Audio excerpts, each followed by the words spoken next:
Equal playing ground field provide करने के लिए हम CUET को इम्प्लीमेंट किया। अब सिर्फ CUET स्कोर के बेसिस पे एडमिशन होगा। देखिए, CUET एक कंप्यूटर बेस्ड टेस्ट है, मल्टीपल चॉइस क्वेश्चंस होगा इसमें, और 27 डोमेन सब्जेक्ट्स में हम एग्ज़ाम कंडक्ट करेंगे। अलग अलग तरीक़ा से मार्क्स देते हैं, कुछ बोर्ड्स में ज़्यादा मार्क्स आते हैं, कुछ बोर्ड्स में कम मार्क्स आते हैं, और स्काई रॉकेटिंग 98%, 99% स्कोर लाना ये स्टूडेंट्स को बहुत स्ट्रेसफुल होता है।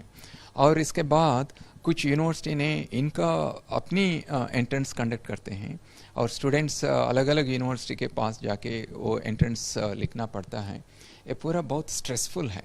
इसलिए स्ट्रेस निकालने के लिए और equal playing ground field provide करने के लिए हम CUET को इम्प्लीमेंट किया। क्या चैलेंज है सर? पेरेंट्स का कहना है कि यदि बच्चे 12वीं के एग्जाम के नंबर इंक्लूड नहीं होंगे तो हो सकता है कि 12वीं के एग्जाम का इम्पोर्टेंस कम हो जाए। इसके लिए आप क्या कहना चाहेंगे? देखिए, अलग अलग यूनिवर्सिटी क्वालिफाइंग मार्क्स फिक्स करेगा, 60% हो, 70% हो। एक क्वालिफाइंग मार्क्स क्रॉस करने के बाद ही आप एलिजिबल होगा अप्लाई करने के लिए, और इसके बाद सिर्फ CUET स्कोर के बेसिस पे एडमिशन होगा। उसीलिए बहुत 12th स्टैंडर्ड पढ़ना है और CUET को भी आप पढ़ना है। लेकिन देखिए, आजकल क्या हो रहे हैं, जब हम एग्ज़ाम्स के लिए बात करते हैं, सिर्फ स्कोरिंग के लिए 98% आया है नहीं, 99% आया है नहीं, वो बात करते हैं। लेकिन हम पेरेंट्स और एजुकेटर्स स्टूडेंट्स को सेंसिटाइज करना है, स्टूडेंट्स लर्निंग के ऊपर फोकस करना है। जब गुड लर्नर होता है स्कूल सिस्टम में, कॉलेज में एडमिट होने के बाद वो लर्निंग प्रोसेस को कंटिन्यू कर सकते हैं। आजकल लाइफ लॉन्ग लर्नर होना बहुत ज़रूर है। इसमें सर क्या पैरामीटर्स रहेंगे? नंबर्स कैसे देखे जाएंगे? कितने क्वेश्चंस पूछे जाएंगे और क्या क्या सब्जेक्ट्स रहेंगे? देखिए, CUET एक कंप्यूटर बेस्ड टेस्ट है, मल्टीपल चॉइस क्वेश्चंस होगा इसमें, और 27 डोमेन सब्जेक्ट्स में हम एग्ज़ाम कंडक्ट करेंगे।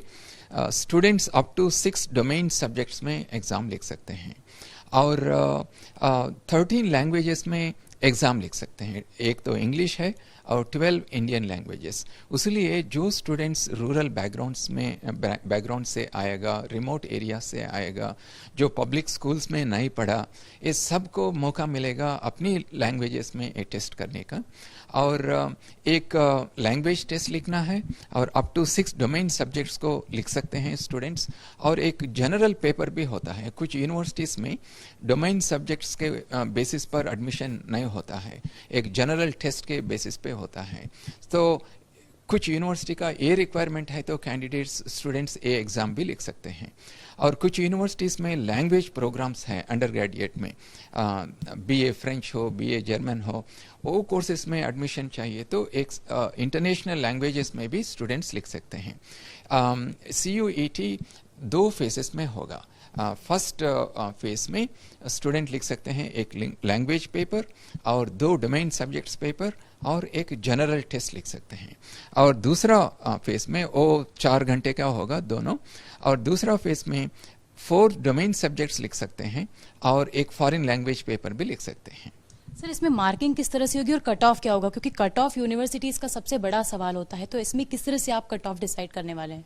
अब तो 12th स्टैंडर्ड मार्क्स का कट ऑफ नहीं देखेंगे। 12th स्टैंडर्ड का मार्क्स को हम सिर्फ एलिजिबिलिटी क्राइटेरिया जैसा देखते हैं। स्टूडेंट्स CUET स्कोर आने के बाद अलग अलग यूनिवर्सिटी को अप्लाई कर सकते हैं, इसमें कोई लिमिट नहीं है, ठीक है। और जो यूनिवर्सिटी में अप्लाई करने के बाद यूनिवर्सिटी एक मेरिट लिस्ट बनेगा, और ए मेरिट लिस्ट के बेसिस पर एडमिशन हो जाएगा। और ऐसा भी हो सकता है एक स्टूडेंट ने 6 यूनिवर्सिटी में अप्लाई किया और 6 यूनिवर्सिटी में एडमिशन मिला, लेकिन स्टूडेंट एक ही यूनिवर्सिटी को चूज़ करेगा और दूसरा 5 यूनिवर्सिटीज़ में वैकेंसीज आएगा। तो हम ये कह रहे हैं कि आप फर्स्ट लिस्ट चालू कीजिए, और इसके बाद जो वैकेंसीज आया सेकंड लिस्ट चालू कीजिए, थर्ड लिस्ट चालू कीजिए, until you fill up all the vacancy positions. Sir, इससे क्या एक बात ये बहुत ही अच्छी होगी कि बच्चों को बहुत सारे विकल्प मिलेंगे, जैसा आपने कहा कि 6 यूनिवर्सिटीज़ के विकल्प मिलेंगे। 6 नहीं, पूरा 40 45 सेंट्रल यूनिवर्सिटीज को भी अप्लाई कर सकते हैं। आजकल तो पूरा ऑनलाइन प्रोसेस है। और एक बात मैं आपको बताना चाहता हूँ कि हम 6 डोमेन सब्जेक्ट्स में लिखने के लिए सुविधा किया इस बार, to provide much more options to the students.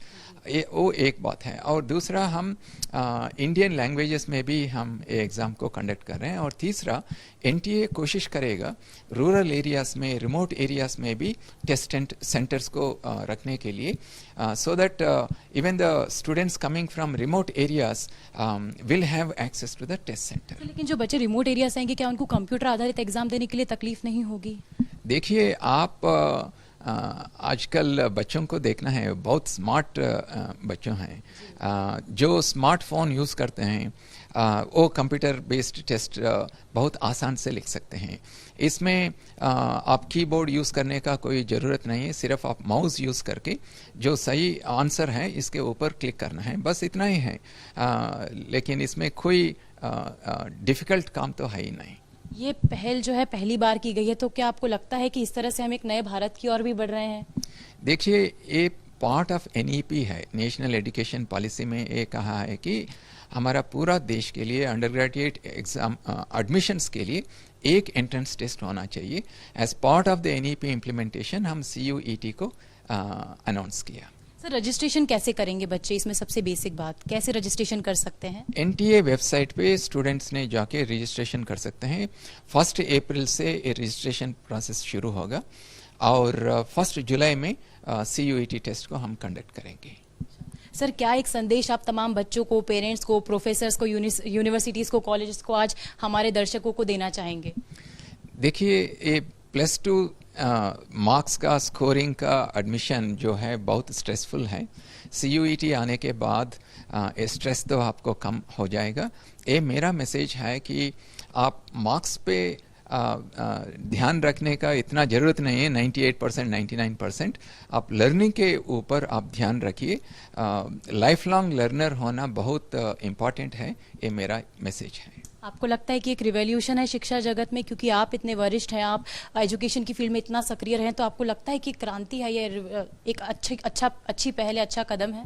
देखिए, एनईपी 5 फाउंडेशंस के ऊपर निर्माण किया एनईपी को। इसमें access, equity, quality, affordability and accountability. तो CUET से सभी स्टूडेंट्स को एक्सेस मिलेगा गुड यूनिवर्सिटीज़ को थ्रू CUET, और इक्विटी भी है। ऐसा नहीं कि आप रूरल बैकग्राउंड है, नहीं तो सिटी पब्लिक स्कूल पढ़ा है, ऐसा नहीं, सभी को इक्वल अपॉर्चुनिटी मिलेगा। उसीलिए मैं कह रहा हूँ कि the introduction of CUET will bring equity and better access to high quality education in our universities. यानी कि बच्चों को परेशान होने की, निराश होने की जरूरत नहीं, उनके लिए बहुत अच्छी खबर इंतजार कर रही है। इसमें निराश होने का कोई ज़रूरत नहीं है, आपको बहुत अपॉर्चुनिटीज़ मिलेगा। एक CUET लिख के आप 45 सेंट्रल यूनिवर्सिटी में आप अप्लाई कर सकते हैं। तो इसमें ये तो बहुत अच्छी स्टूडेंट फ्रेंडली रिफॉर्म है।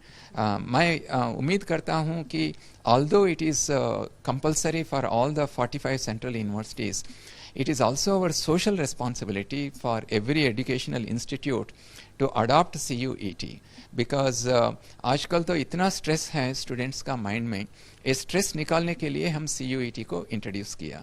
तो why should any university keep away from CUET? Because it is for the welfare of the students.